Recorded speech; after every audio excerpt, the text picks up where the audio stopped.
Bienvenue à l'épisode, je ne sais plus trop combien de la guerre des pouces, mais en tout cas, c'est certainement pas la 10. Puis aujourd'hui, je suis vraiment content de recevoir Jérémy Demé. Jérémy Demé qui est un humoriste français, pas besoin de présentation. Il écrit 2 livres et demain, il fait une vidéo pour annoncer, il l'a déjà annoncé, mais il lance une petite série web avec Chantal Lacroix pour la motivation. Un gars qui a plein de projets, puis je suis vraiment content de le recevoir à mon podcast. Merci beaucoup, Jérémy. Alors, salut Alex, je suis vraiment content d'être là aussi. 3 choses. Premièrement, j'ai écrit 3 livres, pas 3 2. livres? Deuxièmement, avec Chantal, on fait une formation. C'est ça, une formation, mais c'est web, la C'est formation. web. C'est web. C'est un programme de développement personnel qu'on va vendre sur le web. Et 3, je ne suis pas n'importe quel humoriste. Je suis quand même l'humoriste qui t'a, avec qui tu as partagé la scène pour la première fois de ta vie. Ouais, ben je voulais en parler. Tu sais, moi, je voulais surtout parler de toi, Jérémy, pas parler de moi, tu sais, parce que... Non, mais attends. Moi, parce que ça, c'est trop génial pour qu'on n'en parle pas. Moi, je veux que tu racontes comment s'est passé cette première fois-là. OK, tu veux qu'on parte avec ça live? Écoute, c'est trop... OK. C'est ce qui a commencé notre relation. Ça a commencé notre relation day one. OK, C'est ouais. sûr qu'il faut qu'on en parle. Parce que c'est vrai qu'il y a les gens qui m'écoutent font comme Tabarouette, tu viens de commencer, il y a genre 100 abonnés, puis Jérémy vient sur son podcast, what the fuck? Comment ça, tu sais, il a accepté, lui? Mais ouais, c'est vrai. Pour les gens qui ne savent pas, j'ai fait de l'humour, puis c'est grâce à Jérémy Demé. Je suis allé voir ton premier spectacle qui s'appelait Ça arrête plus de bien aller. Ouais. Puis moi, c'est ça. En revenant de l'école, mon père, il avait commis des billets avec la station de radio. Ouais. Puis, moi, j'écoutais, on va en parler, là. Moi, j'ai commencé à t'écouter avec le demi-raton. Ouais. Puis ça m'a fait beaucoup rire. Puis là, quand mon père m'avait dit on a des billets pour aller voir Jay Demé. J'ai fait cool. Puis on est arrivé au Vieux Clocher. Vieux Clocher, c'est premier arrivé, premier servi. Il n'y a pas de place attitrée. Mais je me suis assis quand même assez proche. Puis toi, dans ce spectacle-là, qui était ton premier one-man show, que tu parlais des adolescents, comment ça parlait plus proche. Puis moi, j'étais en secondaire 3, puis j'étais assis en avant, et tu m'as spoté. Puis là, tu m'as dit, parle comme un ado, puis t'étais comme, t'aimes-tu Justin Bieber, toi? Ou tu parlais comme, me semble, des Backstreet Boys ou un boys band que les jeunes écoutaient. Puis là, t'étais comme, t'écoutes ça? Puis là, j'étais genre, non, moi, j'écoute du Maiden. Puis là, tu m'as posé plein de questions, dont ce que tu veux faire dans la vie. Puis c'est là que j'ai répondu humoriste. Et là, t'as fait le move le plus incroyable que t'aurais pas pu faire. C'est comme, OK, je finis mon show. Après ça, je te passe le micro, puis tu nous fais des gags. C'est ça. Puis là, moi, je m'en rappelle, je me suis assis, puis là, j'ai arrêté d'écouter ton show. C'est pour ça que je t'ai invité aujourd'hui. Je t'ai invité pour que tu me racontes la dernière partie de ce show-là. Et tu as été excellent. Attends, il faut le dire, tu as été excellent. Le courage, tu avais quoi? Tu avais 16 ans? Ouais, même plus jeune que ça, j'avais 14. Tu avais 14 ans. Le courage déjà de monter sur scène et faire des jokes qu'il me semble que tu avais écrit. C'est des jokes à toi? Ouais, si je me c'est mes jokes à moi, ouais. Et ça avait rip et tout, ça prend du guts, là. C'est pas tout le monde qui a ce guts-là. Et que tu fait ça, moi, je me suis dit, ça y est. La prochaine star de l'humour est née. Et puis, tu es venu, puis c'était génial. On a passé vraiment un moment, c'était magique. C'était absolument magique pour tout le monde, hein, pour moi, pour les gens, pour toi. C'était win-win-win, comme on dit. C'était vraiment génial. Et puis finalement, tu vois, ça t'a guidé vers la radio et vers les podcasts. C'est ça, finalement, je t'ai déçu. C'est ça qui est arrivé. T'étais comme, c'est la prochaine star de l'humour. Puis là, maintenant, je suis unemployed. Puis là, t'es genre, si. Non, mais... C'est comment les gars qui s'est fait repêcher par les sénateurs, là, qui étaient comme, c'était le prochain All-Star, puis finalement, ça n'a rien fait. C'est un Québécois, en tout cas, je ne me rappelle plus de son nom. Non, mais c'est pas vrai, je le vois pas comme ça. Je le vois comme, on en parlait avant que le podcast débute. Moi, je pense que ça t'a aidé ça t'a guidé vers le milieu artistique. Et je pense que ce que tu voulais faire au fond de toi, c'était pas vraiment humoriste. Ça t'a juste propulsé, ça donnait un espèce d'élan de dire, je vais faire un métier là-dedans. Et puis finalement, tu vois, tu vas faire de la radio, puis tu vas sûrement avoir une belle carrière en radio, donc c'est pas plus mal. C'était un beau petit coup de pouce du destin qui t'a peut-être donné juste confiance en toi. Oui, exactement. C'est un peu comme ça que je le vois, ça t'a donné confiance en ton potentiel. Tu as dit, waouh, il y a un humoriste que je suis venu voir qui me donne la place et que quelque part, je dois avoir quelque chose à donner. Et aujourd'hui, c'est de la radio, des podcasts, ou peu importe le moyen d'expression que tu vas utiliser, tu vas faire des livres, des conférences, le tour du monde en voilier, peu importe, on s'en fout. Mais ce qui est important, c'est que moi, je pense que ça a gravé quelque chose en toi et ça t'a donné confiance qu'il pouvait y avoir quelque chose pour toi là-dedans. Voilà.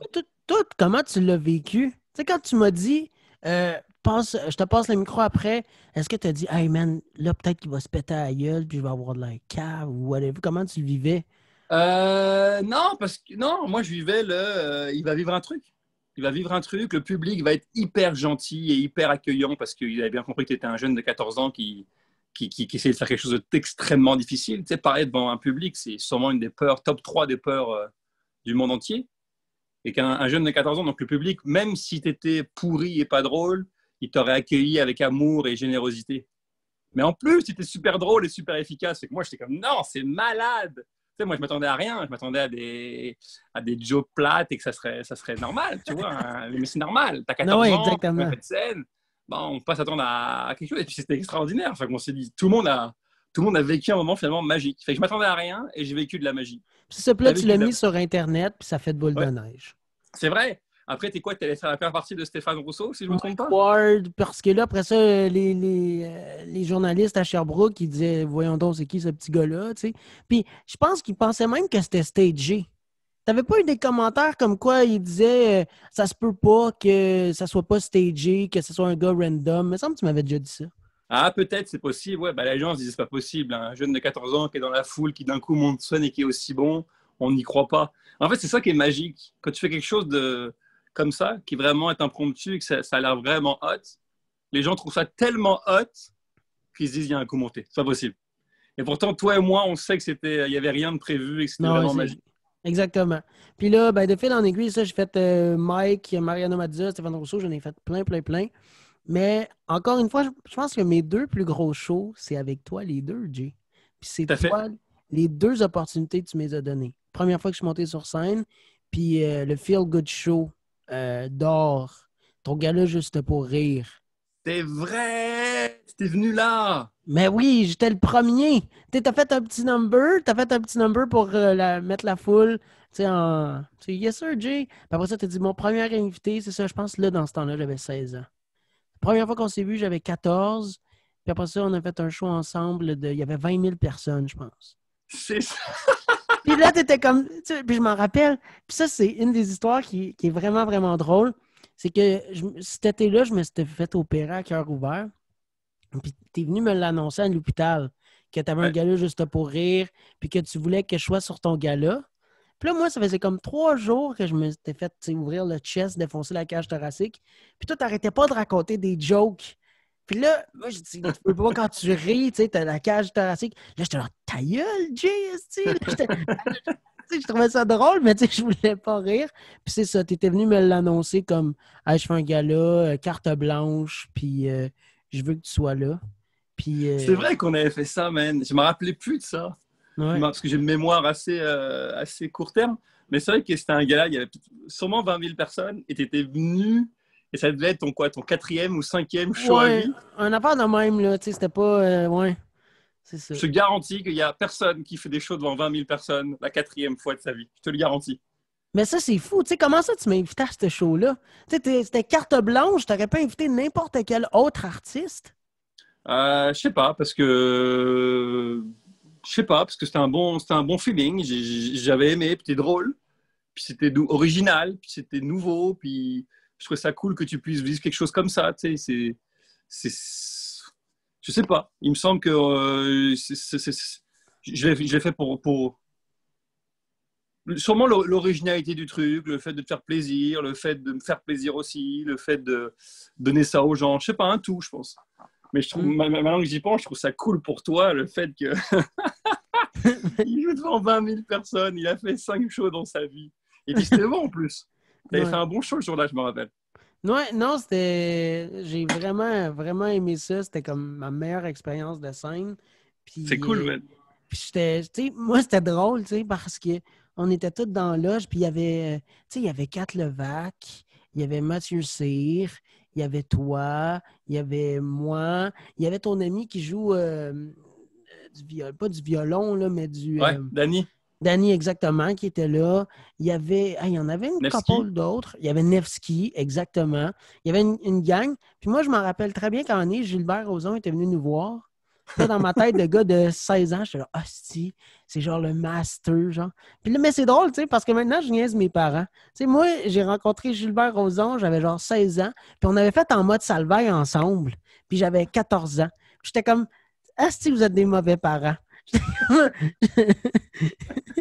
C'est marrant parce que tu parles un peu comme Mike. Tout le monde me le dit. Ouais, t'as un peu le même, mais c'est efficace que le verbe de Mike, il est efficace. Oui, Et mais c'est j'aime cool. pas ça que le monde dise ça parce que je veux pas me. Tu sais, je veux pas. Tu sais, tu comprends? Ouais, non, je comprends, mais c'est pas exactement comme. On dirait un peu, puis c'est correct là. Tout le monde a le droit d'avoir des inspirations où on dirait que un peu, Ouais.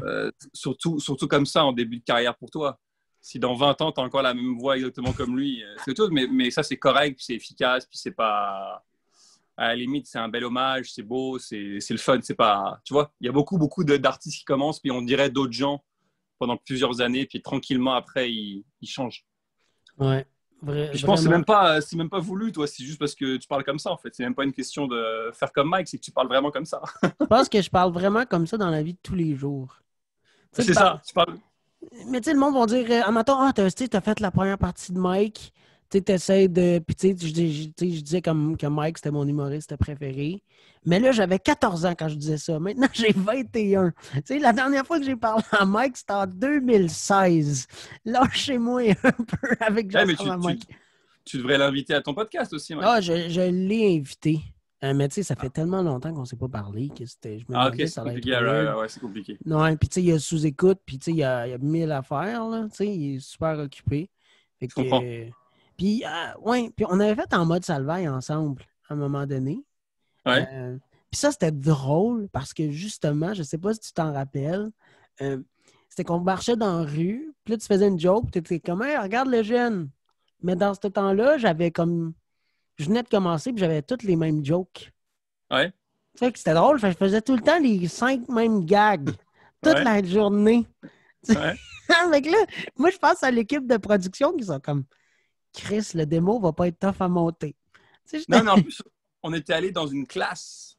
C'est on bien avait ça, hein? craché Lucam. On avait craché Lucas avec toi qui monte sur le bureau et qui fait des jokes devant une classe. Ouais, c'est vrai. Et c'était bon, ça, d'ailleurs. T'étais bon aussi. En fait, t'étais comment? C'est quoi le mot? Chris, c'est quoi le mot? Indéstabilisable. OK. C'est quoi le mot? Ben, je sais pas plus. Fait qu'on va dire indéstabilisant. Mais Pas pas possible. ébranlable. On va pas ébranlable. Que tu sois devant 20 000 personnes, une classe d'étudiants, au vieux clocher de Magog, c'était pareil pour toi. Et c'est là où je me suis dit, Caroline, c'est pas possible. Le gars va devenir hallucinant, là. Le Ouais. gars, à 14 ans ou à 15 ans, il a un talent fou. Finalement, en fait, je me rends compte que tu avais un très bon talent de communicateur. Puis tu l'as encore, regarde, tu as 21 ans, puis tu as un bon verbe, tu poses des bonnes questions, c'est super agréable. Effectivement. Ben, merci. C'est très, très, très gentil. Bah, avec Puis, plaisir. Ouais. puis je me rappelle à un moment donné, on avait été raconter des jokes à des métalleux. Je sais pas, on avait croisé comme 2 ou 3 gars qui avaient comme des piercings, grosses vestes de cuir, tout. Puis là, t'étais genre, va les faire rire. Puis là, l'équipe de production était genre, ouais, ouais. Puis, hey, les gars s'en calissaient bien raide, là. Le petit gars de 14 ans qui a dit, hey, les gars, je vais faire des jokes. Il m'a regardé, il était genre, t'es qui, toi? Ici? Ouais, c'est Les vrai. gars, ils Je me étaient rappelle. full renfermés sur eux, mais c'était vraiment drôle. J'ai J'avoue que aimé c'est ça. plus dur faire des jokes à 2 métalleux qu'à 20 000 personnes. Ah, vraiment. C'est Vraiment. c'est peut-être c'est peut-être moins stressant à 2 métalleux, mais c'est plus difficile quand tu as juste 2 personnes en face de toi qui t'écoutent avec un petit fond de. On n'a pas que ça à faire, nous, dans la vie, de Puis, t'écouter. Puis je m'en rappelle sur le show de 20 000 personnes, à un moment donné, je faisais un gag, puis j'ai comme levé ma main. Puis là, j'ai comme caché les spotlights. Puis là, j'ai vu tout le monde. Puis là, j'ai oh shit. Ah Tu sais, ouais. parce que, tu sais, pour eux qui, tu sais, qui n'ont pas fait de scène, whatever, tu sais, peu importe, tu as tellement de lumière sur toi que tu vois genre la première rangée, tu sais, ou tu sais, t'en vois un peu, tu sais, puis surtout dehors, je voyais pas grand-chose. Puis là, quand j'ai comme, là, je vais, OK. Asti, il y a du Il y a du monde, monde. là. Il y a du Et, monde, là. et puis finalement, tu te rends compte que rendu à un certain nombre, c'est pareil. Que tu fasses un show devant, je sais pas moi, 2000 personnes ou 20 000, en fait, finalement, c'est la même chose. Puis je me rappelle aussi, vu que c'était dehors, puis on était à la place des Ors, on se disait, imagine, il y a un sniper dans le tour là-bas. Puis là, on était genre, imagine, il y a un gars qui nous shot. Puis là, on était en arrière, puis on trouvait ça bien drôle. Mais je sais pas. Ouais. Et finalement, on n'est pas tellement une cible de sniper, toi et moi. Non, c'est ça.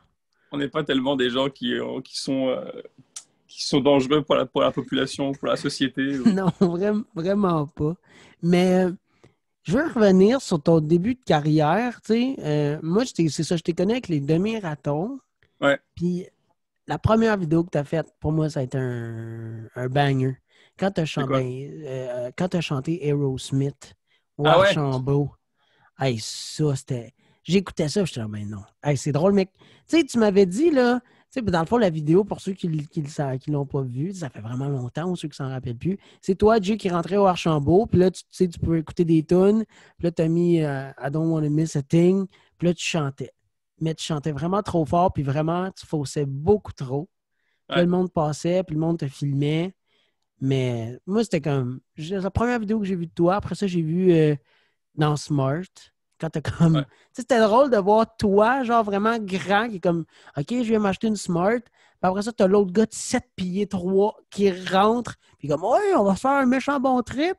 Puis là, il a commencé tu sais, il voulait te péter à la gueule parce que t'as Ouais. dit Tu conduirais pas le char, t'as pas de permis. Puis là, c'est ça. Mais ça, c'est les deux vidéos que j'ai écoutées. Puis là, j'ai fait. C'est comme ça que je t'ai connu. Ouais, ça, c'était à l'époque où Facebook était encore hot. Tu sais, Facebook avait encore un algorithme qui sait qu'on pouvait faire des vidéos et faire des views. On peut Ouais, encore, mais c'est plus compliqué. Et c'est vrai que ce projet-là, le slogan, c'était plus tu likes, plus je suis con. exactement. Et donc, plus les gens likaient sur ma page, et plus j'allais faire des défis épais dans la rue. Et comme à l'époque, je n'étais pas encore nécessairement connu par beaucoup, beaucoup de monde, et ben, je pouvais me permettre de faire des caméras cachées et rentrer dans les endroits et pas que j'ai l'air bizarre. Aujourd'hui, je pourrais carrément plus le faire, mais à l'époque, je pouvais faire ça. Et tu sais quoi, ça me manque. Il n'y a pas longtemps, je suis allé en France et j'ai participé à une émission, tu la connais, qui s'appelle Surprise, Surprise. Je sais pas si tu connais ça. Ben, c'est-tu l'émission que t'es arrivé et t'as piégé parce que, me semble, j'ai vu un des extraits que t'as piégé du monde, genre dans une salle d'attente, me semble, où ils attendaient. Ils étaient sur des divans, puis toi, t'arrivais, puis tu faisais comme le gars, genre, qui était comme OK, stand-by, mais t'étais vraiment trop fanatique ou. Non, non, non, non. Ouais, effectivement, je pense que tu veux dire ça, c'est une autre caméra cachée. OK, Surprise, c'est ça. surprise. Surprise, surprise, c'est une grosse marque de fabrique qui a démarré au Québec, qui a été créée ici au Québec, je pense, c'est les années 80. Et c'était une grosse émission de caméra cachée avec plein de vedettes. En fait, c'est des vedettes qui piègent des vedettes. Et ça a été racheté, le concept a été racheté par la France. Et moi, j'adore faire des caméras cachées. Le problème, c'est qu'ici, à moins de me déguiser, je ne peux plus en faire. Ce qui fait que là, quand je suis allé en France, parce que je commençais ma carrière là-bas, eh ben, ils m'ont trouvé mon producteur m'a trouvé un rôle. En fait, c'est le rôle principal dans cette grosse production-là en France, surprise, surprise. Et ça fait du bien de pouvoir faire des coups, mais sans se mettre de moustache, de lunettes ou de, tu vois. J'adore ça, moi. Moi, je suis un gros, gros fan de ça. Moi, si je pouvais avoir une émission de caméra cachée dans la vie, ça serait un rêve absolu. Ouais, mais tu as quand même fait beaucoup de spectacles en France, là. Puis le monde, ils te reconnaissent pas. Non, non, non, non, j'ai pas vraiment commencé ma carrière en France. J'ai vraiment. Non, mais tu sais, t'es allé jouer tu sais, à Montreux, puis c'est en Suisse, mais tu sais, t'as joué en France beaucoup, là, tu sais, t'as fait des shows télé en France, là. Bah, en fait, j'ai commencé dernièrement, c'est-à-dire avec Montreux, comme tu dis, pas juste pour rire, surprise, surprise. Mais il faut en faire beaucoup en France tu sais, c'est un énorme pays, il y a 67 millions de gens. C'est 13 fois le Québec. Faut en Ça, c'est faire du. 8. C'est ça. Donc, faut en faire de la télé, etc., pour vraiment être une superstar là-bas. Mais non, j'en ai fait très peu, en fait. J'ai fait très peu de choses médiatisées parce que je voulais commencer là, avant que le petit virus nous envahisse. Et finalement, ça a été repoussé, mais je vais y aller après. Là, je vais vouloir faire les deux, la France et le Québec, là, un peu comme Mesmer il fait. Je vais Moi, aller. j'ai écouté un humoriste français pendant que j'étais aux études, Jean-Marie Bigard. Ouais. Ah, je le trouve hilarant. Mais Ouais, ouais. le stand-up, il n'est pas pareil en France qu'au Québec. Tu sais, Jean-Marie, c'est plus comme tu l'as-tu déjà entendu celle-là? Puis là, c'est plus une joke de c'est une fois un gars puis une fille que c'est du stand-up à la québécoise. Tu sais. Je sais pas Bah, si tu as remarqué ça toi aussi. non, mais ça dépend. Il y a beaucoup d'humoristes qui sont comme les humoristes québécois, dans le sens où c'est très stand-up. Jean-Marie Bigard, c'est un style particulier à lui, mais il y a beaucoup d'humoristes qui sont très semblables au style québécois. C'est sûr que. Et puis d'ailleurs, le niveau commence à être pas pire en France. Il commence vraiment à y avoir un bon niveau. On a souvent fait des jokes sur les humoristes français, là, mais il commence à y avoir un niveau vraiment le fun. Quasiment aussi bon qu'ici. Moins en nombre, mais les Français commencent vraiment à être efficaces, en tout cas selon moi, Il selon y en ma a vision. un jeune, là, je ne sais pas s'il est belge, s'il est suisse, s'il est français. Il a les cheveux longs, blonds, par en arrière des oreilles. Il a des lunettes noires. Faudrait. Ah, j'ai oublié son nom. Mais il est vraiment drôle, là. Il doit avoir 20 ans, le maximum, là. Ah ouais? Ouais, il doit avoir 20 ans, gros max. Il doit avoir mon âge. Puis ah, je le mettrai dans les commentaires. Puis je t'enverrai c'est qui en Ah, mais je message, crois que là. je le connais. C'est, Je crois que je le connais. Il il est- s'appelle les blonds carrés, Ouais, là. exactement. Exactement. Ouais, ouais, comment il s'appelle? Il s'appelle Paul. Ouais, on a pas le même. Paul Mirabel. Exactement, Mirabel, exactement, c'est ça. Mais lui, il est bon, puis il est jeune, là. Ouais, je sais pas quel âge il a, Paul. Il doit avoir 25 peut-être. C'est ça, 26. il est jeune, ouais. OK, mais il paraît plus jeune, par exemple. Ah, ok. Ben, je sais pas. Mais c'est vrai qu'il est bon parce qu'il a un style. Il parle tout doucement C'est et je veux ça, pas ouais. déranger. Ouais. Non, c'est un bon style. Puis je pense que ça commence à pogner en France pour Ouais, lui. ben, à chaque fois que j'écoute ses vidéos, je suis comme, ah, tu sais, il est bon, j'aime ce qu'il fait. Ouais, c'est un chic type. C'est un chic type. Ouais, vraiment. Pour l'avoir rencontré une fois ou deux, il est très sympathique. Puis, toi, j'aimerais ça que tu me racontes, parce que, bon, j'ai fait des recherches, j'ai écouté des vidéos, des podcasts, whatever, que tu as fait. Puis, tu sais, tu as des quand même bonnes anecdotes. Tu sais, toi, c'est quoi, comme, tu sais, avec Stan Wawrinka, Vavrinka. Ouais, exactement. Hey, j'avais pas de la misère à le dire tout le long, puis là, j'arrive ici, puis j'ai de la misère. Mais ça, peux-tu me raconter? Pour les gens qui n'ont pas entendu, ça, c'est hilarant. Alors, check ça. Je vais au festival de Montreux qui est en Suisse l'an passé, décembre 2019. Je vais là-bas pour faire le festival. L'un humoriste s'appelle le festival, le gala d'un humoriste s'appelle Kev Adams, qui est une superstar française, qui est un bon ami depuis 10 ans. Ok, ça fait 10 ans qu'on se connaît, Kev et moi. Il me dit viens sur mon gala à Montreux avec plaisir. Je vais là. Et on arrive le premier soir et il m'a dit j'ai booké un petit bar à une demi-heure de Montreux pour aller roder le gala. Et qu'on part tous les artistes du gala à une demi-heure de là, on va dans un petit bar, on fait un show, ça se passe super bien, on a du fun puis tout.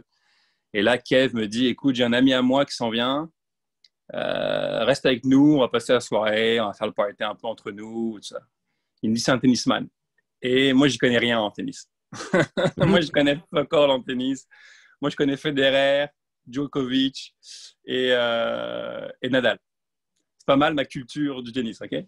Et il me dit, c'est un genre de tennis. Ah, je dis cool, cool, cool. Et arrive ce gars-là, qui est Stan Wawrinka, que là, maintenant, on le sait, c'est le 15e mondial. Ouais, c'est ça. Puis il a C'est déjà une été grosse star. comme top 10, tu sais, il a déjà vraiment été Ah, ouais, à ouais, son il a été prime, quatrième là. place. Ouais. Quatrième au monde, ouais, c'est ça. Donc, c'est vraiment une star du tennis. Et moi, j'ai aucune idée c'est qui. Donc, on passe la soirée, on rit bien ensemble. Il me fait croire qu'il est gay. C'est ça qui est drôle. Il veut croire qu'il est gay. Et ce qui est marrant, c'est qu'à ce moment-là, j'ai bu un peu, moi. Il est 1h du matin et j'ai un peu bu. Et comme je tiens pas l'alcool, je suis vite chaud. Et je lui dis, Ben, tu devrais le dire aux gens. Tu sais, je pars dans une espèce de truc thérapeutique. Mais tu devrais le dire au monde du tennis. À vouloir, tu seras mieux. Il me dit, non, je peux pas. Tu comprends. Avouer que je suis gay. J'aurais plus la même image. Ça va pas les mêmes. Mais faut que tu sois quitté. Laisse-toi aller. Puis on rigole comme ça. Et puis, on arrive à la fin de la soirée, on arrive dans le hall de l'hôtel, puis on reste là tous ensemble. On était une dizaine d'humoristes, on rit, on est un peu chaud, on s'amuse. Et là, j'ai appris entre-temps que Stan m'avait niaisé toute la soirée. Ouais, c'est... Sauf qu'il ne sait pas que je le sais. Il ne sait pas que je sais qu'il m'a niaisé. Fait que là, moi, je fais comme si je voulais le cruiser. Tu sais. Je dis, écoute, si t'es gay, je veux que tu saches, moi aussi, je suis gay. Puis là, écoute, tu me plais. Puis fait que je commence à vouloir m'avancer, puis un peu le caresser, un peu, tu sais, pour niaiser. Puis tu vois qu'il est un peu mal à l'aise, mais il a tellement un mental de sportif qu'il reste dans son jeu. Et bref, finalement, je lui avoue que c'est une blague, tout ça. Et là, je dis, écoute, moi, je connais rien en tennis, Stan. Honnêtement, je ne sais pas t'es qui. Par contre, j'ai un ami à moi qui s'appelle Alexandre Barrett, qui est un fan fini de tennis. Fait que je suis sûr qu'il te connaît. Mais à ce moment-là, j'ai aucune idée. Pour moi, c'est pas l'impact Stanislas Wawrinka. Pour moi, je sais pas qui c'est, tu comprends? Fait que pour moi, je sais pas comment mon ami Alex va réagir. Mais j'imagine qu'il va le connaître. Mais j'espère, en fait, je me dis, j'espère qu'il va le connaître. C'est à ce point-là que je me dis à quel point je connais pas Wawrinka. C'est je me dis, j'espère qu'Alex va le reconnaître. Et je FaceTime Alex. Je dis, Alex, écoute, désolé de te déranger. Il était 3h du matin à Montreux, donc 9h du soir ici au Québec. Et je dis, écoute, je suis avec un nouvel ami à moi. J'aimerais qu'il te parle. Et là, je mets Stan en FaceTime.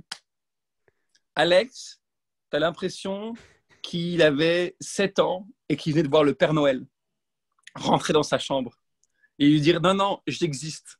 J'existe, mon gars. Ce qu'on t'a raconté que c'est faux, que c'est tes parents, c'est pas vrai. J'existe. Écoute, il a fait non. Ben non. Et là, il a réagi. Écoute, il s'est tapé la tête contre le mur. Il dit, je suis en train de parler à Stan Wawrinka.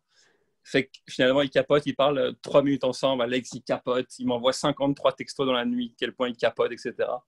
Et ce qui est drôle par rapport à cette histoire, c'est que le lendemain, on est au petit-déj avec Stan et on commence à se reniaiser comme quoi on est gay puis tout. Donc là, je lui mets la main sur la cuisse, il met la main sur l'épaule, puis on commence à se dire, tu sais quoi, on fait ce jeu-là.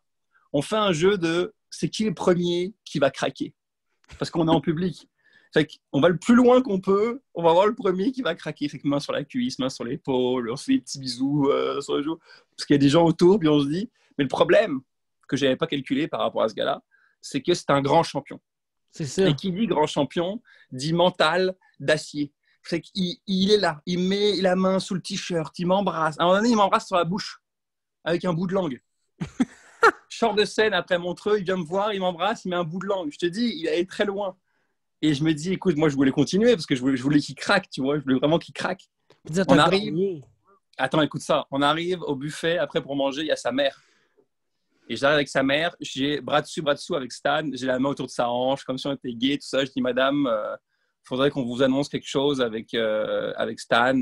Et là, écoute, je crois qu'il me met la main dans le pantalon. Je pense qu'il me met la main dans le pantalon pour vraiment pousser la loque. Et je dis, bah non, là, je ne pouvais pas gagner. Si tu mets la main dans le pantalon devant ta mère, c'est fini. Oublie ça, t'as gagné.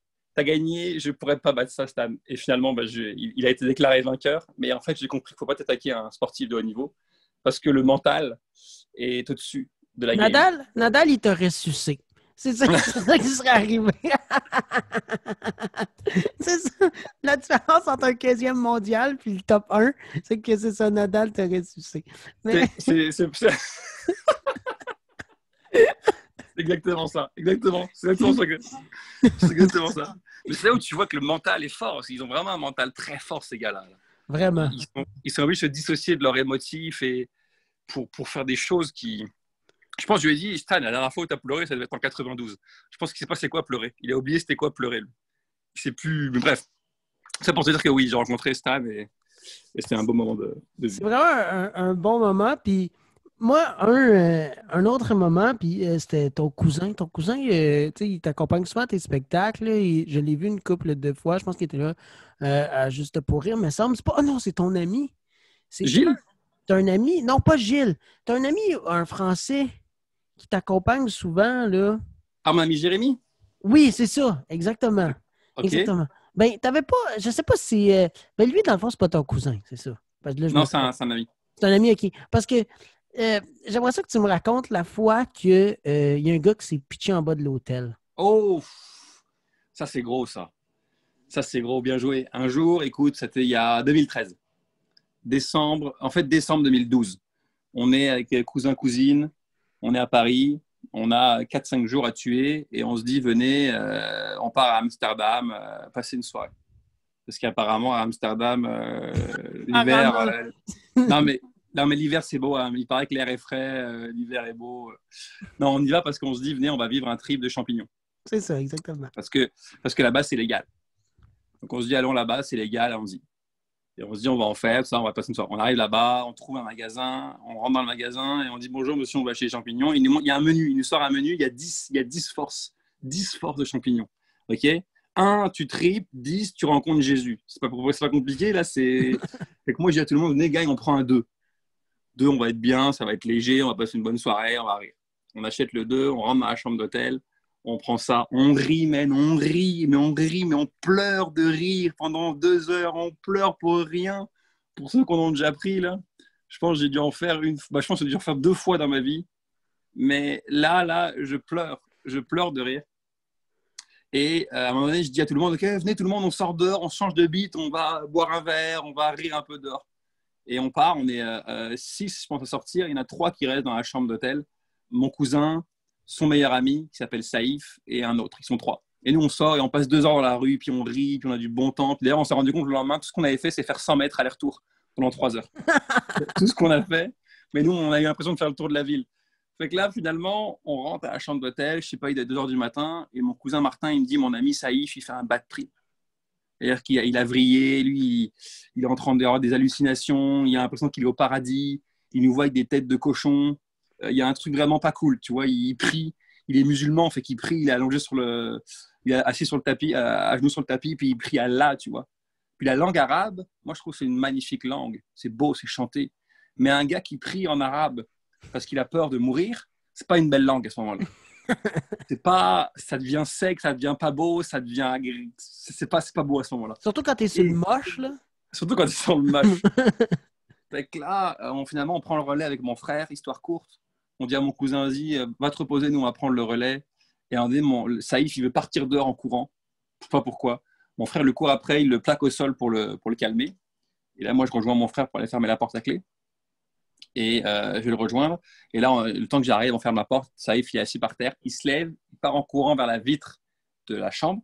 Il arrache la vitre. Nous, on l'entend là. On le voit pas, on l'entend. Clac! On se dit, c'est pété la télé contre la tête contre la télé. On arrive dans la chambre. On a vu qu'il a enlevé la vitre d'hôtel. Une grosse vitre là, de je sais pas comment tu fais pour enlever ça. Et on le voit plonger. Il plonge dans le vide, man. On était chambre 712. 7e étage? 12. 7e étage. Oh my God. Et pour ceux qui sont fans de natation, il n'y avait pas de piscine de ce côté-là. Il n'y avait pas de piscine et il n'y avait pas de speedo. Tu comprends-tu Écoute, mon frère qui dit non. Okay. Non. C'est après la seule chose que tu peux dire à ce moment-là. Non. Il n'y a pas de... C'est pas par là la piscine ou tu as oublié ton maillot de bain. Tu n'as pas le temps. Là. C'est qui saute. Réflexe con. On va regarder. Écoute, on le voit en bas. Je ne sais pas si tu as vu le film The Mask là, avec Jim Carrey. Ouais. C'est quand il est en bas de la... Il est éclaté. On se dit, il est mort. C'est fini, il est mort. Finalement, on descend, on va appeler les pompiers. Les pompiers arrivent. Les pompiers n'arrivent pas à trouver comment rentrer dans la petite cour. C'est une petite cour, non, il a comme sauté au milieu. C'est comme une petite cour. Et ils mettent un quart d'heure à trouver comment rentrer dans la petite cour. Même les services de premiers soins à Amsterdam, c'est pas les plus hot. C'est pas les plus, je sais pas. Ouais, une chance qu'ils ont des bonnes hookers. Hein? Les hookers qu'on pense. On arrive à l'hôpital et finalement, voilà, il arrive à casser en morceaux. Et finalement, tu sais quoi, il s'est rétabli et il va super bien aujourd'hui. C'est un miracle de la vie. Il marche, il court comme n'importe qui. Il est super en forme. Et voilà, il aurait dû mourir, man. Il aurait dû mourir et finalement, je pense qu'il a des fois des petits problèmes de dos, mais pratiquement rien. Des petits problèmes de dos. Tu sais, c'est ça. Comment ça, t'as mal au dos? Bah, j'ai sauté en bas du 7e étage. Man, t'imagines 20 mètres. Hey. Pense-y une seconde, là. 20 mètres, c'est un miracle. Je le ferais même pas dans une piscine. Non, mais c'est vrai, là. Tu sais. Non, mais c'est vrai, t'as raison. Ça, c'est très, très haut. Et lui, il a plongé de 20 mètres, man. Je sais même pas comment il est tombé. Je sais pas.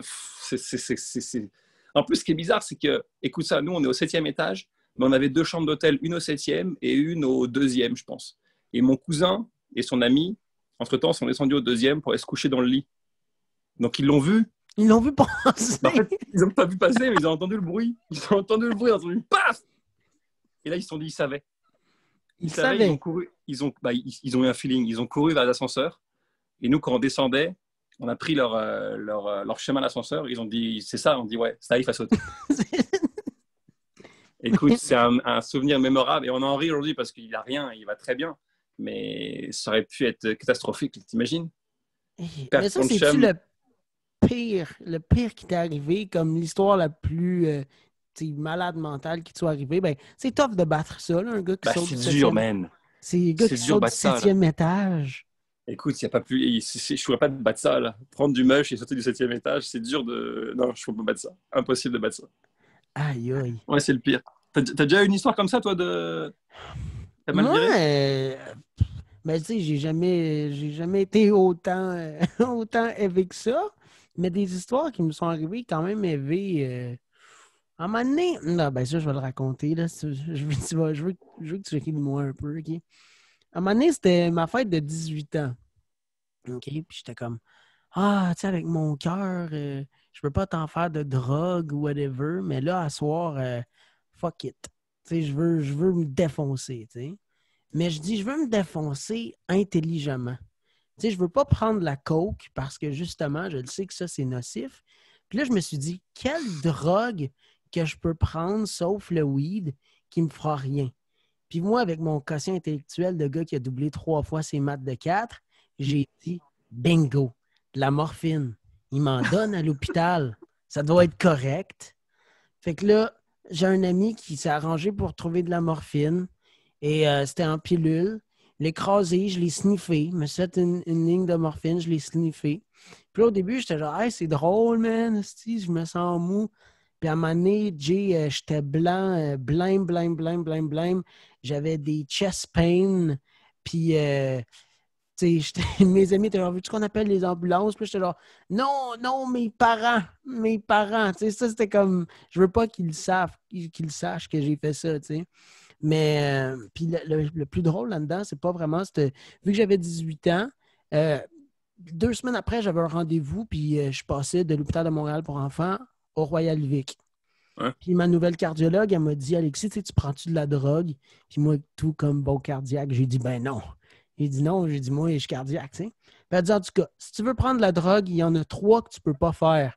Puis là, j'ai fait, OK, elle va dire crack, speed, héroïne, genre. Elle a dit coke, speed, morphine. Non. Je te jure. Elle a dit, c'est les 3 drogues qu'il faut absolument pas que tu touches dans ta vie. Puis moi, genre, une semaine avant, je venais d'en sniffer. Donc, t'aurais pu mourir. Ben, d'après moi, oui. Hey, je filais vraiment pas bien. Là. Genre, j'avais mal, ça me pinçait, j'étais blême, j'étais tout en sueur. Puis là, tu sais, j'étais parti quasiment dans les vapes. Puis c'est mes cousins, tu sais, ils m'ont pris puis ils m'ont mis dans le bain, genre. Ils ont fait un bain d'eau froide puis ils m'ont pitché là-dedans. Puis là, je suis comme, OK. Puis je suis allé m'ouvrir une bière. C'est même pas faux, c'est vrai. Là. Genre, premier réflexe que j'ai eu, j'ai dit, je suis allé Hein? m'ouvrir une bière. Je vais mourir une bière. Ouais, ça, c'est pas mal Caliste. l'affaire de drogue la plus élevée que j'ai faite. Mais tu sais, Elle est quand même pas pire. Ouais. Tu sais, Ah, mais j'ai pas ton anecdote, moi, là-dessus, parce que j'ai jamais fait vraiment beaucoup de drogue. J'ai essayé des choses ici et là, mais j'ai jamais vraiment. C'est ça. J'ai jamais vraiment. J'ai pas beaucoup d'anecdotes là-dessus, en fait. moi, j'ai déjà dit à mon père, si je serais pas cardiaque, watch out.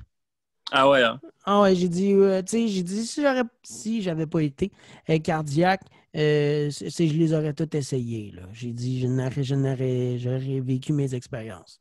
Bah ouais, pourquoi pas, après tout. Tu peux essayer une fois ou deux et voir ce qui se passe. C'est ça. C'est comme, à un moment donné, mes cardiologues, ils voulaient m'arracher la tête. À un moment donné, un moment de ma vie, là, j'arrivais, puis à mes rendez-vous, puis là, je disais, je suis correct si je prends du moche? Puis là, je leur demandais, puis là, ils étaient comme, ah, c'est-tu. Puis là, ils me faisaient tout genre, pourquoi ne pas prendre du moche? Puis j'étais genre, OK, du LSD? Puis là, ils étaient comme, ah, Tu, je changeais, tu sais, je voulais juste qu'ils disent oui, dans le fond. Tu sais. tu cherchais. C'est ça, je cherchais. Je voulais avoir l'approbation de mes cardiologues pour le dire. Regarde, il l'a Pour te dit, c'était droguer. correct. Oui, exactement. Tant qu'il y a un pro qui me dit que je peux me péter la face, ça va être correct. C'est ça, exactement. Comment, Mais comment tu vis ce qui se passe depuis 10 mois, là?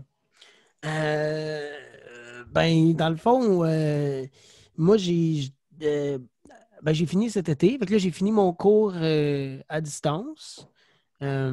Puis après ça, je suis allé habiter, j'avais une copine à Drummondville, mais le mois puis elle, c'est terminé. Puis là, je suis de retour chez mes parents, mais je fais vraiment attention pour de vrai. Là, tu sais, j'ai un système immunitaire de marde. Là. Tu sais, c'est sûr que si je le pogne, je me ramasse aux soins intensifs. Là. Mais en tout cas, OK. les chances. Ben, non, mais tu sais, je suis cardiaque, tu sais, quand même. Je me dis, cœur-poumon, c'est relié. Là. Je me dis, il faut quand Ouais. même que je fasse attention. Là, tu sais, Ouais. fait que je suis vraiment resté chez nous, vraiment en lockdown, vraiment longtemps. Je sortais plus de chez nous, puis je travaille dans un centre d'appel. Puis là, moi, je faisais ça de mes longueurs de journée. Je voyais personne. Puis tu sais comment... Je suis un gars sociable, justement. Tu as dit... ça t'a permis de trouver ta voie. Mais là, je voyais plus personne, tout, puis j'ai été diagnostiqué dépressif. Puis là, j'ai dit, OK, là, il faut que je retourne chez mes parents. Là. J'ai dit, là, je suis plus capable. Là. J'ai dit, ça faisait 1 an et quelques que j'habitais tout seul. Puis là, j'ai dit non. J'ai dit, là, ça marche plus. Là. Je suis plus capable d'être seul dans ma petite bulle chez nous à rien faire. Puis là, je suis revenu chez mes parents. OK. Chez ta mère ou ton père? Les deux. Je me OK. promène. Ouais. Cool. Tu fais bien. Ouais, ça va mieux. Tu sais, aujourd'hui, je suis allé faire du ski. Tu sais, Ah, cool. ça m'a fait du bien. Puis, justement, j'ai pensé à toi quand je suis allé faire du ski. Parce que toi, tu sais, tu es arrivé au Québec, puis tu étais à 8000 km de ta famille, puis tu n'avais rien. Tu as commencé, tu faisais du c'est ça, je voulais aussi que tu racontes, parce qu'à un moment donné, on est allé manger ensemble, puis tu m'as raconté tout ton processus, tu sais, qu'au début, c'était pas facile, puis qu'à un moment donné, tu es arrivé dans un bar, puis là, tu t'as fait une joke, puis il y a un gars qui passait, qui a dit « Hey, toi, tu es un humoriste », puis là, tu as dit non. Puis, tu sais, je veux que tu me racontes ça aussi, là. Mais Ah, OK. Comment ça a commencé? Comment j'ai eu la piqûre? Oui, parce que j'ai pensé à toi tantôt parce que j'ai marqué Mont Offord sur mon GPS, puis ça a comme pris 8 itinéraires avant que je me rende à la bonne place. Puis j'étais comme, moi, là, tout ce qu'il a fait, si j'aurais pas été capable. Genre, je suis même pas capable de me rendre au Mont Offord, puis j'habite à côté. Là. Le gars, il lâche tout, puis c'est fou, là. Ouais, check ça. Je fais des études dans le sud de la France, à Marseille, et je rencontre un ami qui s'appelle Alexandre. On est devenus vraiment des bons amis et on niaisait tout le temps ensemble, on faisait des cons tout le temps ensemble. On était un peu les clowns de notre promotion, de notre année. Et un jour, on est dans un bar. Ça, c'est un beau signe de la vie, un beau moment, tu vois. On est dans un bar et on est juste nous deux autres amis à une table. Il n'y a personne, le bar est vide. Il y a juste un monsieur derrière nous, à la table derrière. Il boit sa bière tout seul, tranquille. Et on fait les cons. Et là, il vient nous voir et il dit hey, les gars, c'est mon bar ici. Et dans 2 semaines, je fais une espèce de soirée amateur, de chansons. Est-ce que vous aimeriez faire un numéro d'humour? Et on dit on n'est pas humoriste. Il me dit si vous voulez, je vous laisse la scène 10 minutes. Et là, on s'y a regardé, on dit ouais, on le fait. Un peu comme toi à Magog quand tu as eu le courage de la scène. Et là, on l'a fait ensemble. Et on l'a fait ensemble. C'est bien passé. En tout cas, dans ma tête, c'est bien passé. Mais surtout, je me rappelle avoir eu la piqûre ce jour-là, à dire c'est ça que je vais faire dans la vie. C'est ça ou animateur radio si jamais ça marche pas ou si jamais je me lasse de vouloir faire humoriste. Ok, c'était une joke pour. Non, mais j'allais dire pour de vrai, mais j'avais compris la joke, puis là, j'étais comme, c'était tellement une belle histoire que j'étais comme. Non, pas du tout. Je me suis dit, c'est ça que je fais dans la vie. J'ai plus jamais eu de plan B. Et à la fin de mes études, j'avais un stage à faire à l'étranger. Et là, je savais que Montréal était vraiment la ville d'humour dans le monde francophone, parce qu'il y a Festival Juste pour rire. Et donc, je me suis dit, je vais trouver un stage à Montréal. Parce que j'avais entendu que Montréal était génial, le Québec c'était génial, tout le monde en parlait super bien. Il y a vraiment une belle réputation des Québécois en France. Et j'arrive là, et effectivement, je commence mon stage, je suis tombé fou amoureux de ce pays. Et puis voilà, je fais mon stage. Et à la fin de mon stage, je parle à un producteur français. Et je dis, je veux retourner en France pour faire ce métier d'humoriste. Et il me dit, moi, si j'étais toi, je resterais ici. Tu vois, comme si la vie me guidait. Moi, je suis vraiment mardeux. C'est comme s'il y a des anges qui arrivent et qui me disent quoi faire dans ma vie. Il m'a dit, si j'étais toi, je resterais ici et j'apprendrais mon métier ici. Et ensuite, repars en France quand tu seras prêt, dans 6 mois, 1 an, quand tu auras appris des bases. Et finalement, j'ai tellement aimé ma vie ici que je suis resté. Je suis resté et ben, tu vois, ça fait maintenant 16 ans que je suis ici. Donc, j'ai presque passé autant de temps au Québec qu'en France dans ma vie. T'imagines? J'ai presque passé la moitié de ma vie au Québec, bientôt. Puis c'est ça, après ça, tu as gagné en route vers mon gala juste pour rire. Après ça, il y a eu un concours qui s'appelait En haut de mon premier gala, où c'était une espèce de... Pour que les gens situent un peu ce que c'est une espèce de concours, effectivement, télévisé, où il y avait 36 humoristes, et à chaque tour, ils éliminaient, je sais pas, 10 personnes. Bref. Et à la fin, effectivement, j'ai gagné ce concours-là. Et ça m'a donné un beau boost, parce que c'était vraiment la première fois qu'il y avait un concours comme ça à la télé. C'est ça, exactement. Donc, ça avait fait vraiment un gros boost au niveau du public. Donc, quand j'ai gagné ça, ça m'a vraiment donné une belle notoriété. Et ensuite, l'année d'après, ça a merdé. Dépression, tu vois, ça a fait burk ma carrière. C'est pas vrai que ça a fait d'un coup comme ça, là. Ça a fait comme ça, et après, ça a planté l'année d'après. Et dépression, j'allais pas bien, tout ça. Il y avait une boîte de production qui était juste pour rire d'ailleurs, qui m'avait dit on te signera si jamais tu refais un bon numéro en 2009. Je me suis planté à ce moment-là, littéralement, pas un bon feeling. Et ensuite, l'année d'après, j'ai travaillé. Et l'année d'après, je suis revenu avec un bon numéro dans les galas Juste pour rire. À l'époque où les galas étaient encore des trucs un peu à regarder avec beaucoup de codes d'écoute et vraiment que les gens aimaient, tu vois. Et ça ils m'ont signé mon contrat. Ils m'ont signé mon contrat de production. Mais ça a pris du temps, tu vois.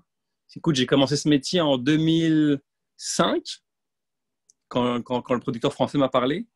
Et ça a commencé à bien marcher pour moi peut-être en 2015. Tu vois, même quand on s'est rencontrés, toi et moi, ça marchait. Hein. Oui, ça marchait. Une belle... Non, en fait, tu as raison, c'est relatif. Le succès, c'est relatif. Non, ça marchait quand même bien. Tu as raison. OK, 2013. 2013. Oui, parce que tu avais ton one-man show qui était... tu avais même Mike Ward sur ton mise en scène, je pense. Ça... non, tu as raison. OK. Non, mais en fait, quand je dis ça bien, c'est parce que je compare 2013 à aujourd'hui, puis c'est vraiment deux endroits différents. Mais tu as raison. 2013, c'est là que ça a commencé à fonctionner. Non, mais même un humoriste, là, parce que tu as vraiment évolué, tu avais ton autre show Vivant qui a été annulé à cause de la COVID, puis tout, puis les livres, tout. Mais un humoriste, que sa carrière, c'est de faire le vieux clocher, puis de se promener, puis d'attirer des foules, tu aurais eu une bonne carrière, là, tu comprends? Tu as raison, maintenant, mais en fait, c'est ça. Ça a commencé à lever en 2013, donc tu vois, on parle de 7 ans, 8 ans, si j'ai commencé en 2005. 8 ans après le début de ma carrière. T'imagines comme c'est long? Il faut t'accrocher maintenant. C'est pas 8 ans, t'es loin de chez vous, t'es loin de ta famille, t'es loin de tes amis. Je fais une dépression en 2009. C'était pas la joie, mais c'était pas toujours été facile, joyeux et libre. Je suis passé par beaucoup de caca. Mais tu vois, il a valu le coup. Parce qu'aujourd'hui, j'ai une vie extraordinaire, je fais un métier que j'aime et c'est facile. Et t'es nouvellement papa en plus. Nouvellement papa depuis le début du confinement. Fait que finalement, je me rends compte que toute cette merde-là a été nécessaire et elle a été utile pour aujourd'hui finalement. Donc j'en suis content. À recommencer, je recommencerai la même chose. C'est fou qu'il arrive à rien pour rien dans la vie. Je pense qu'il arrive rien pour rien parce que tu t'apprends. C'est marrant, mais tu comprends souvent ce qui est arrivé des années plus tard. Peut-être 2 ans, 3 ans, même des fois 10 ans plus tard. Tu dis, ah, c'est pour ça que j'ai vécu ça, pour apprendre ça, pour comprendre ça. Mais moi, je suis fervent de ça, man. C'est pour ça que je disais au début du podcast que sûrement que cette journée, toi et moi, où tu es allé sur scène, ça donnait juste peut-être une petite étincelle, un petit quelque chose qui a fait comme, ah, ça peut-être allumé de quoi en toi. Et ça a été nécessaire pour qu'aujourd'hui, on se parle, pour aujourd'hui, tu fasses de la radio, etc., tu vois. Et ça, je trouve ça cool, man. Je trouve ça cool d'avoir pu contribuer à ça, puis d'être passé sur ton chemin une seconde pour potentiellement t'allumer un peu quelque chose. Ouais, non, puis honnêtement, je vais toujours en être reconnaissant, t'en être reconnaissant de m'avoir laissé cette chance-là, justement, de me faire valoir cette soirée-là.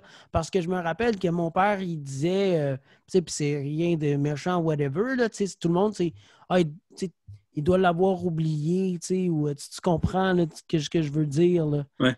Il doit l'avoir oublié, ben non, Alexis, whatever. C'est rare qu'un artiste va te dire OK, après moi, c'est toi, je te laisse ma chance.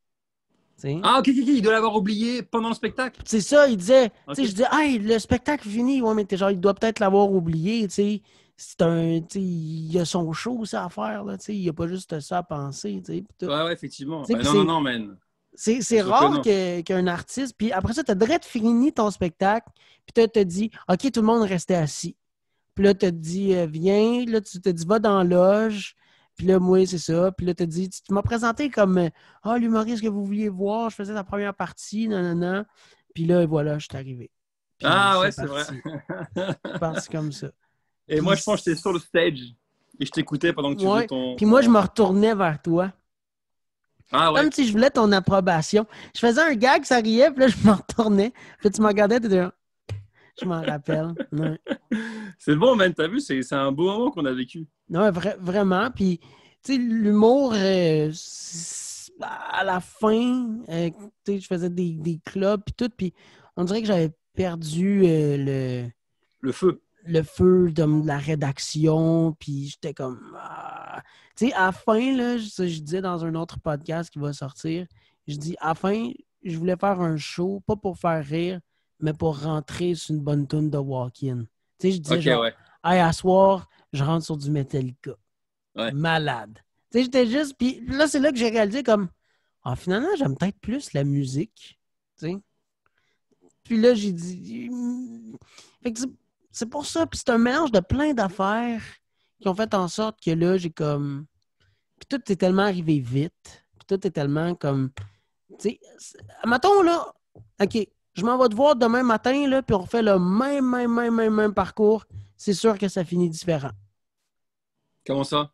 Ah, parce que, de un, j'ai pas 14 ans. De un, tu sais, 14 ans. Tu sais, il y a du monde, là, que justement, tu disais que ça t'a pris 8 ans avant d'avoir un one-man show, puis un show, puis tu disais avant, ça allait pas bien, tout.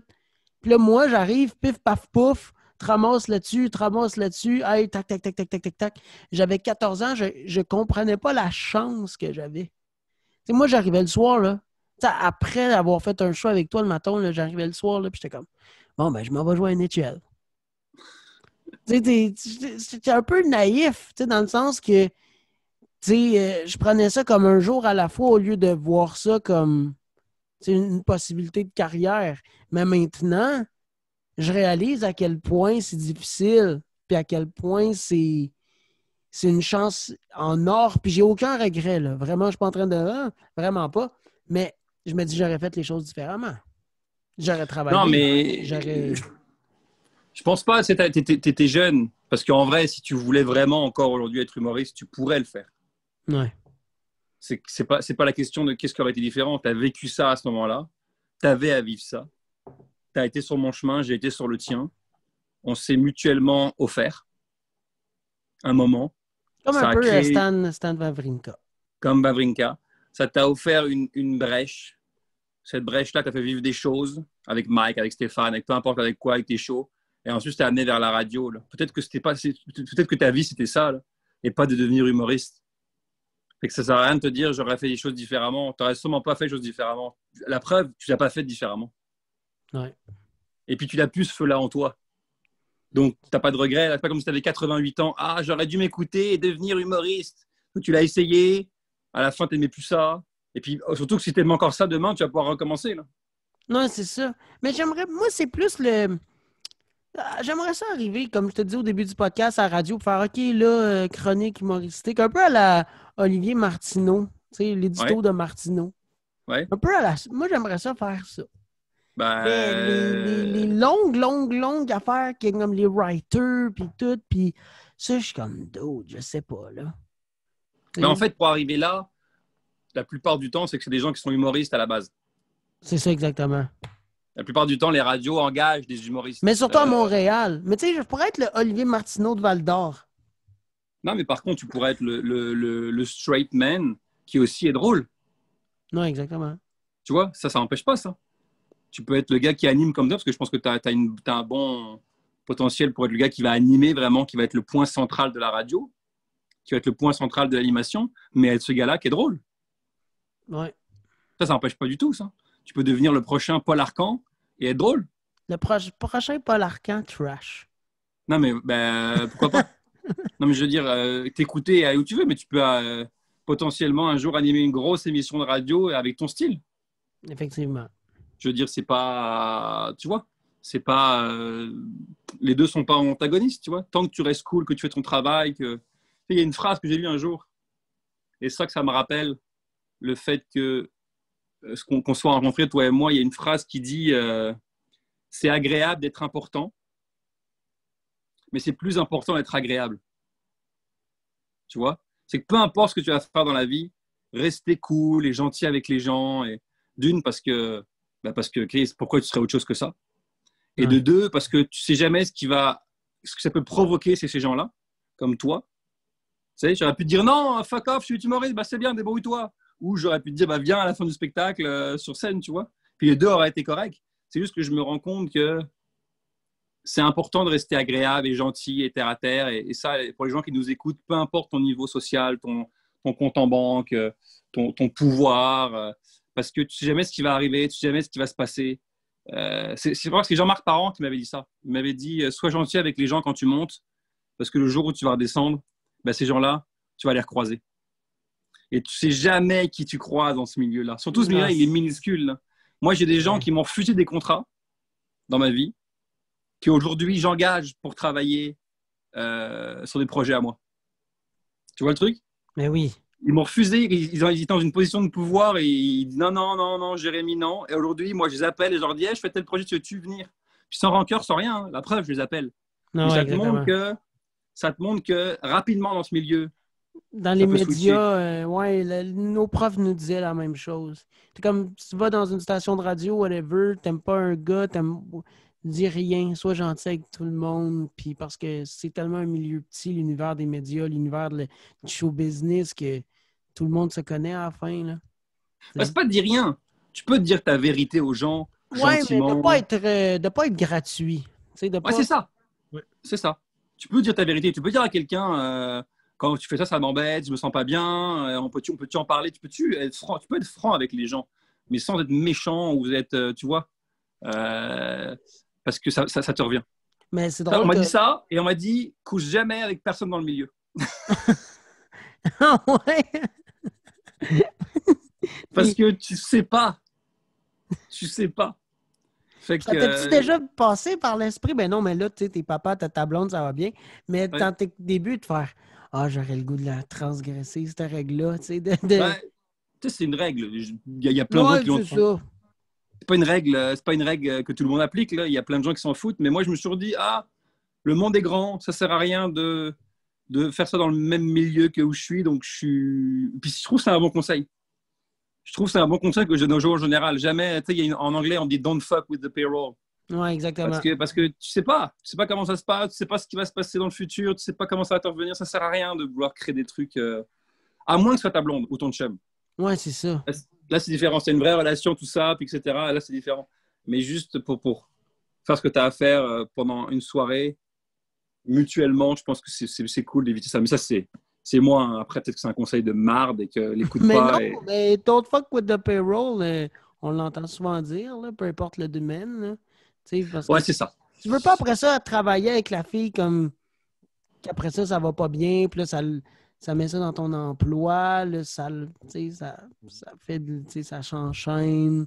Puis là, après ça, tu n'es plus heureux à job. Là, quand tu n'es plus heureux à job, tu n'es plus heureux quand tu te lèves le matin. Tu sais, c'est un engrenage, dans le fond, qui peut arriver. T'sais. Ouais, c'est ça.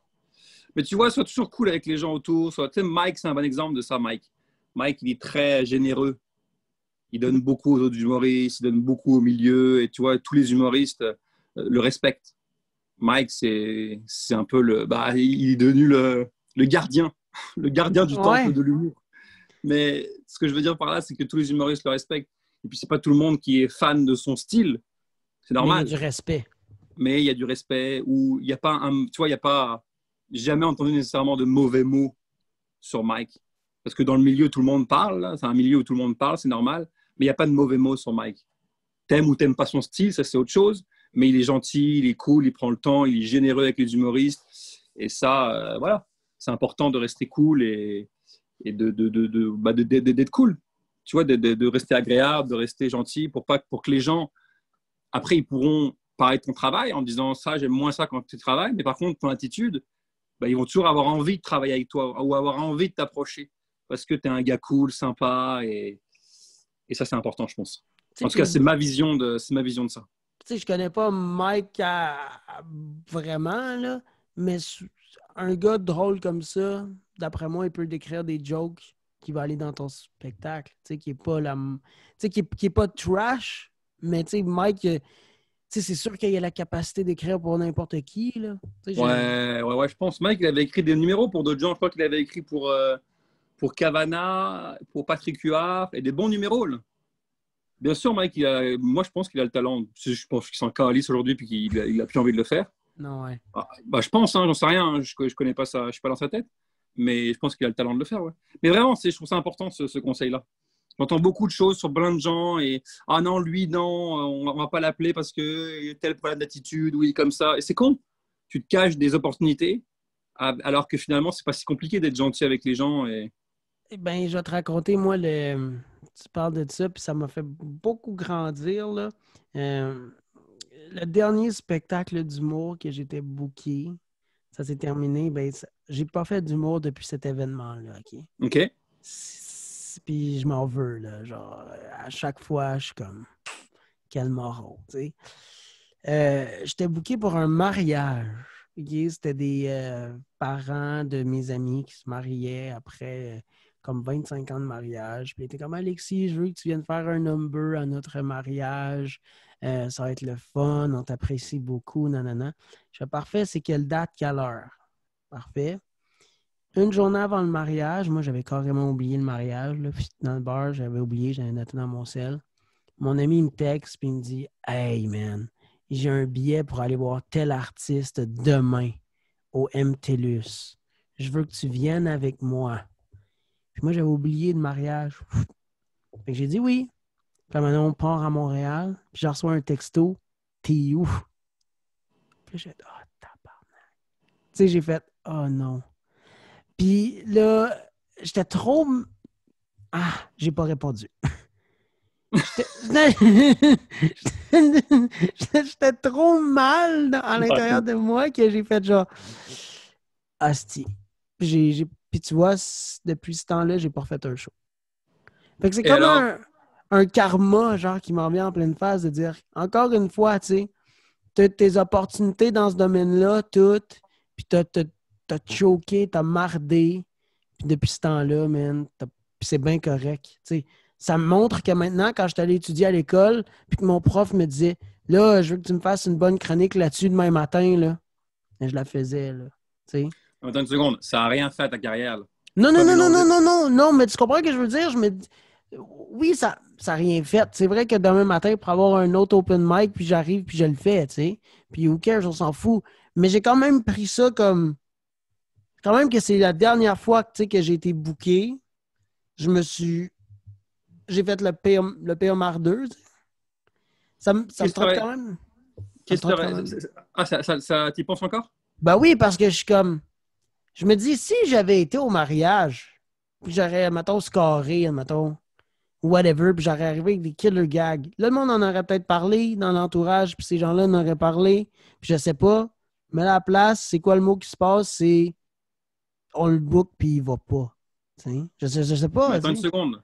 Même si les gens en auraient parlé, qu'est-ce que ça aurait fait vu que tu veux faire ce métier-là? C'est ça. Par contre, la question, c'est pas ça la question pour moi. La vraie question, c'est qu'est-ce que tu aurais fait? Qu'est-ce que tu ferais si tu à recommencer? Ben, j'irais. Non, tu es à Montréal, tu es au MTLUS, ils te textent, tu peux pas y aller. Ah, je leur texte, je leur dis la vérité. Tu leur dis la vérité. Est-ce que tu l'as fait? Ben là, oui. Après, comment qu'ils l'ont su? C'est que j'ai mis une vidéo de l'artiste qui chantait. OK, est-ce que tu les as appelés pour en parler avec eux? Ben oui, ça fait longtemps, là, Jay, là, ça fait vraiment longtemps. OK, Puis on va d'abord. je suis allé manger ses œufs par après, puis tout, là, tu sais, je suis allé une OK, couple bah de oublie fois. ça, bah, c'est un oubli. Tout le monde a le droit d'oublier. Oui, mais je me dis, je leur ai quand même, tu sais, je leur ai quand même, tu sais, Bah eux oui, autres vont, tu leur as chié dans la pelle, mais pas intentionnellement. ouais, mais Bon, tu sais, faut pas non plus te taper sur les doigts, Alex, pour un oubli, là. non, je sais, mais c'est quand même, tu C'est sais, rien, même. j'ai reçu ben, Max Leblanc, il est venu faire le podcast, puis lui, il m'a dit, tu sais, à quel point qu'il s'en est voulu, tu sais, des shots. Tu sais, puis je veux pas rentrer dans les détails, là, mais tu sais, dont une fois, à un moment donné, que vous aviez fait un sous-écoute ensemble. Ouais. Puis il dit ça, il dit, ça va toujours me rester dans la tête. Ouais, mais c'est pas non plus, je me rappelle très bien, c'est pas ça qui aurait changé. Je pense pas que c'est ça qui aurait changé d'un coup la carrière de Max, dans le sens, faut pas croire que c'est une chose qui d'un coup. Non, mais il a dit j'ai quand même eu de l'air niaiseux. En fait, ouais, je crois de mémoire, il avait un peu bu. Ouais, c'est ça. Mais il raconte dans le podcast, là, qu'est-ce qui s'est passé. Ok. Mais, puis là, il raconte, puis je ne l'ai pas mis encore en ligne, mais exactement, il y avait un mélange d'alcool, puis tout, puis ça faisait longtemps qu'il n'avait pas bu, puis lui il est arrivé, puis il était chaud, puis là, ben, un gars chaud. Tu sais, il était un gars chaud. Puis il disait, je punchais aux mauvaises places. J'étais là, ah! Tu sais. Puis là, après ça, je regarde la vidéo le lendemain matin, puis tous les commentaires, c'est, voyons donc, c'est qui ce style d'épais-là? Tu sais. Genre, les Ouais, 80 commentaires, ils disaient ça, tu sais. Il forme-tu sa gueule, lui, Chris? Puis là, j'étais genre... Il dit, je l'avais c'était chez nous, puis je m'en voulais. ouais, c'est parce qu'il avait un peu bu et Mm. il s'est un peu. Ouais, c'est ça. Il avait bu. Mais tu sais, ça, c'est des erreurs. C'est pas des déterminants de carrière. C'est des erreurs. C'est juste que si tu répètes 52 fois la même erreur, au bout d'un moment, ça a un impact parce que les gens se jasent. Mais tu as le droit de faire des oublis. Tu as le droit d'une fois boire et d'avoir un comportement qui est moins cool que tu aurais eu. C'est pas grave non plus. Il ne faut pas se sentir coupable pendant 4 ans. Là. Non, non, non, Tu effectivement. vois, c'est juste une question quand il y a une opportunité, tu la saisis et tu es cool avec les gens, et tu es sympa, et tu es respectueux. Et rendu là, Qui c'est qui m'a dit ça il n'y a pas longtemps? Je parlais parce que j'ai signé avec un nouveau producteur il y a pas longtemps. Et il me disait, j'ai jamais rien entendu de mal sur toi. Il me disait, il y a peut-être des gens qui sont indifférents par rapport à ton humour. Ça, c'est correct. Personne ne peut aimer tout le monde. Là. Ça, c'est normal. Pas plaire à tout le monde. Mais il dit, j'ai jamais entendu quelque chose de mal à ton sujet. Il dit, j'ai beaucoup d'artistes. Il en a beaucoup quand même, ce producteur-là. Il dit, ah, lui, j'ai entendu ça. Lui, j'ai entendu ci.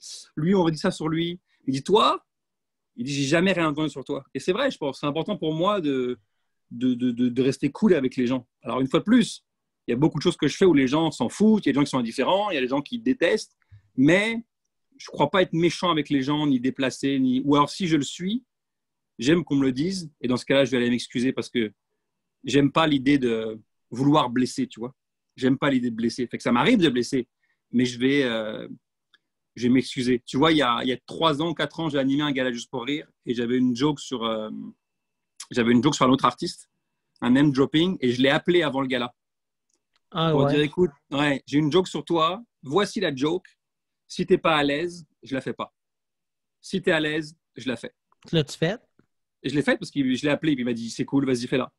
Fait que, tu vois, je peux même faire des jokes sur des autres artistes. Si la joke, elle est comme, ah ouais, c'est vraiment obligé.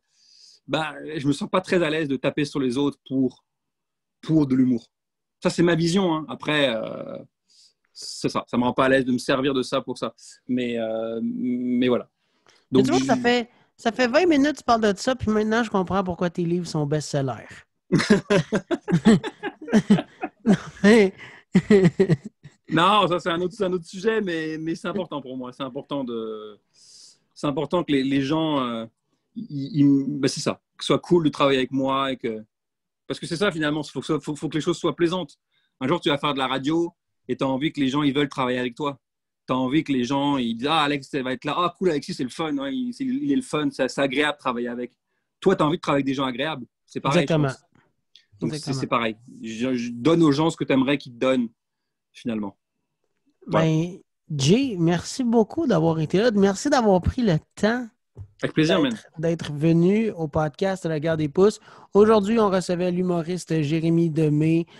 Nouvelle série, là, après-demain, dans le fond, tu fais un live Facebook pour un peu expliquer c'est quoi le concept de la série La web. formation, ouais. La formation web dans 2 jours. Allez le suivre sur Facebook, Instagram. Ben, dans le fond, vous savez c'est qui. J'ai Demé. Puis je suis vraiment, vraiment, vraiment content de t'avoir reçu sur le podcast. Man, ça, c'était un plaisir. J'ai beaucoup de demandes dans la vie de choses comme ça. Et j'en accepte très peu parce que j'ai envie d'avoir une vie. Je suis père de famille, j'ai des projets. Donc, je n'ai pas nécessairement le temps de faire 1000 podcasts et 1000 choses comme ça. Mais la tienne, c'était important pour moi d'accepter parce qu'on a une histoire ensemble. Et je trouvais ça cool de venir participer pour donner un petit coup de main là-dessus. Ben, merci beaucoup, Jay. C'est vraiment apprécié. Avec plaisir, man.